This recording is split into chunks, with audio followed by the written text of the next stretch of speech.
Al preparar un caso, usted como abogado, después de conocer los hechos, examina con qué medios de prueba cuenta para demostrar su tesis o para desvirtuar la de la contraparte. En el proceso penal, la prueba más frecuente es la de testigos. En doctrina abundan las definiciones de testigo y testimonio. Prácticamente cada autor que aborda el tema elabora sus propias definiciones. En el Digesto de Justiniano, en el siglo VI de nuestra era, se dice que testigo es el que hace fe en una cosa dudosa. Hacer fe es ser capaz de aportar suficientes elementos para que se crea lo que se dice.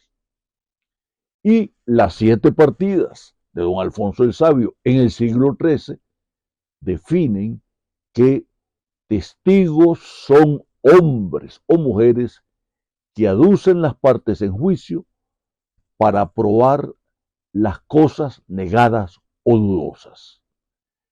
En ambos textos jurídicos antiguos de enorme trascendencia en la historia del derecho, la prueba y la duda aparecen como las dos caras de una moneda. Por eso decíamos en una charla anterior que el ámbito natural y necesario de la prueba es la duda.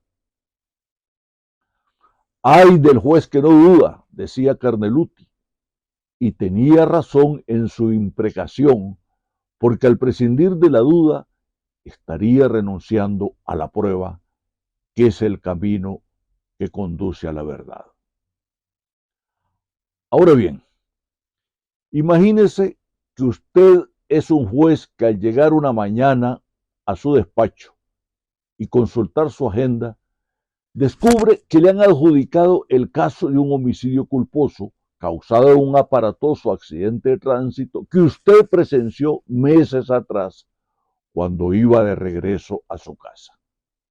La primera reacción suya es recordar detalladamente la dinámica del accidente y haber en ese entonces determinado cuál de los conductores ejecutó la maniobra imprudente causante del hecho. No le cabe duda de que resolver ese caso sería una tarea fácil para usted. ¿Procedería a ingresar a la sala de audiencias y presidir la celebración del juicio? No, no lo haría. Tendría que excusarse de conocer el caso porque el conocimiento de ese hecho y sus circunstancias los adquirió usted al margen del proceso. Es decir, por un medio que no es el señalado por la ley para el juez. Recordemos que para el juzgador el único camino válido de conocer los hechos es el de la prueba. Prueba producida en el proceso. Ese conocimiento no fue adquirido en su función de juez, sino fortuitamente. Es un conocimiento privado y al juez le está prohibido, por regla general, hacer uso de su conocimiento privado para sustentar su sentencia. Por esa razón, ya en tiempos modernos, von Kris nos dice que en sentido jurídico probatorio, testigos son terceras personas llamadas a comunicar al juzgador sus percepciones sensoriales extrajudiciales. Detengámonos por ahora en el primer elemento esencial de la definición de von Kris, la terceridad del testigo. El ser un tercero es una característica que tienen en común el juez y el testigo. Pero, mientras que en el proceso civil tiene dos vertientes, primera, del juez y el testigo entre ellos, en el sentido de que la función del juez es incompatible con la del testigo, y segunda, de uno y otro en relación con las partes, que impide al juez serlo en causa propia y a la parte, como regla general, ser testigo de ella.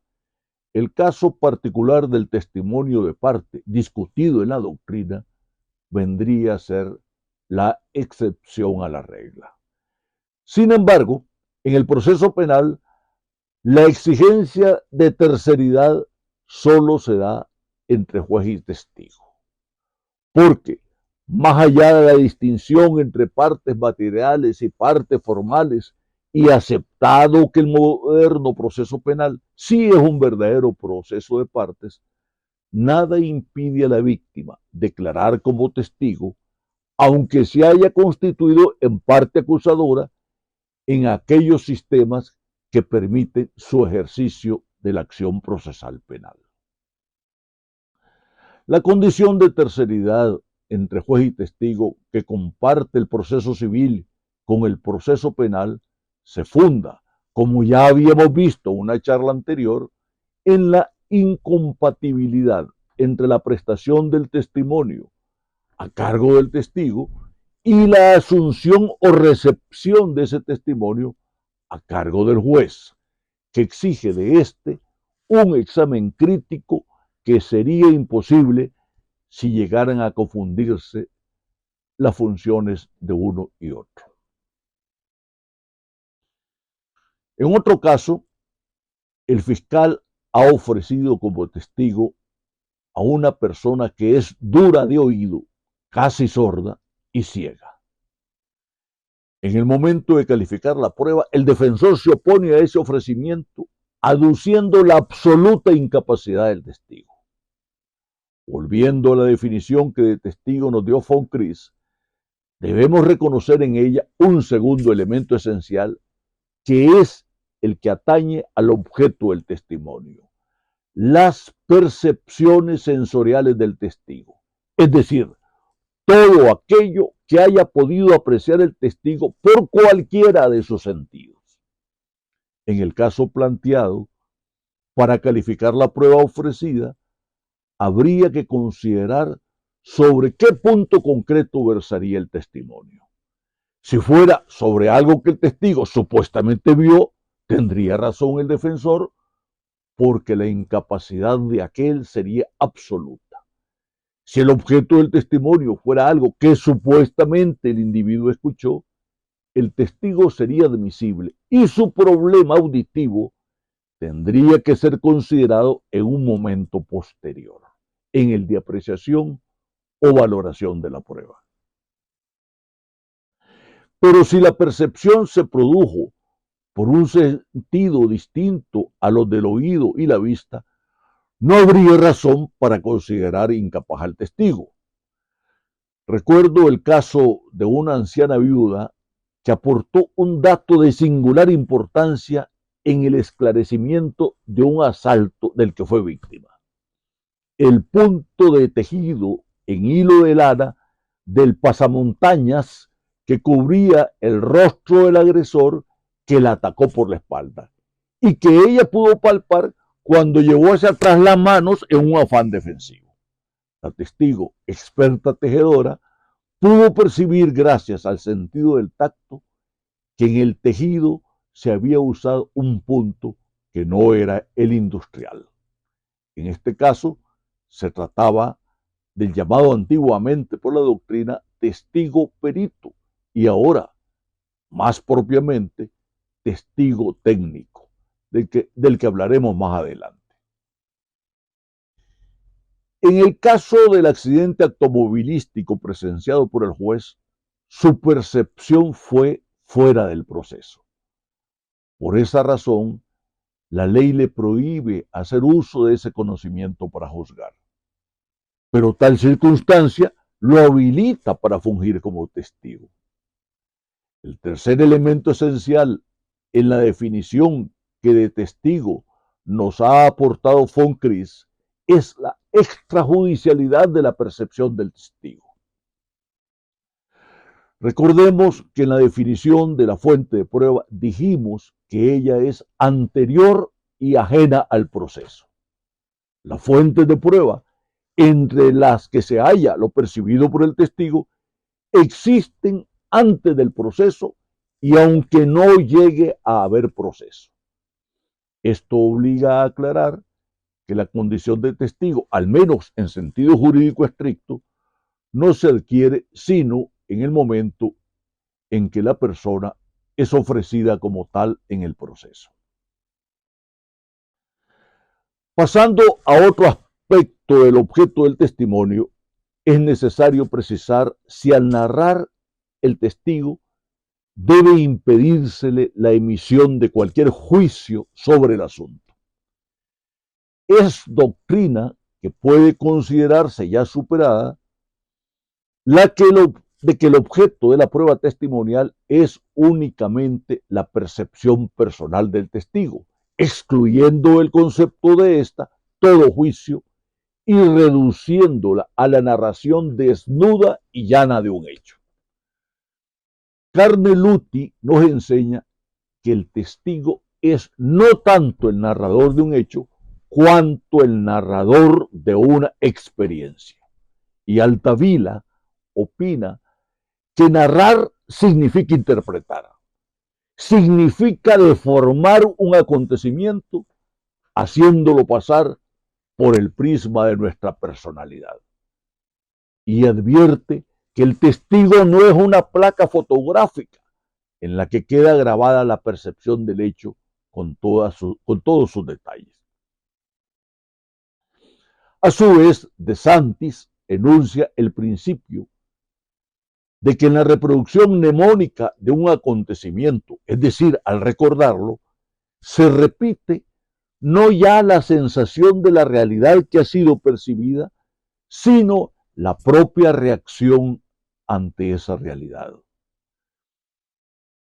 De lo anterior se desprende que no hay narración de testigo absolutamente libre de juicios. Florian es aún más explícito. No es raro, dice Florian, que la narración de los hechos no pueda ser completa ni exhaustiva en cuanto dice a la investigación, si no va acompañada de apreciaciones, opiniones, deducciones lógicas, o por lo menos de la expresión del convencimiento propio del testigo. Además, a veces tampoco sería posible.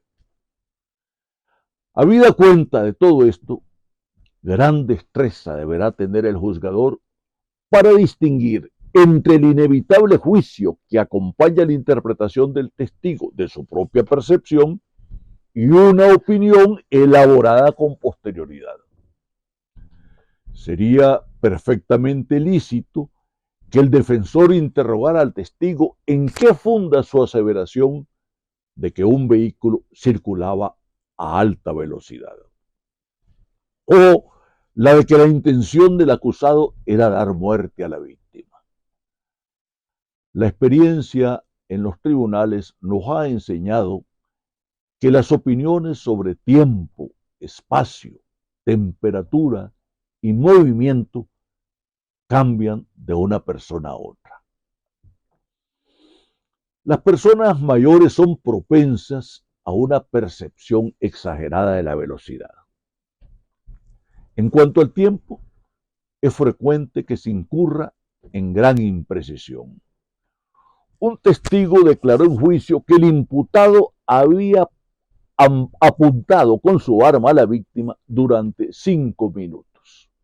Invitado que fuera a calcular ese tiempo, detuvo el cómputo cuando solo habían transcurrido 12 segundos.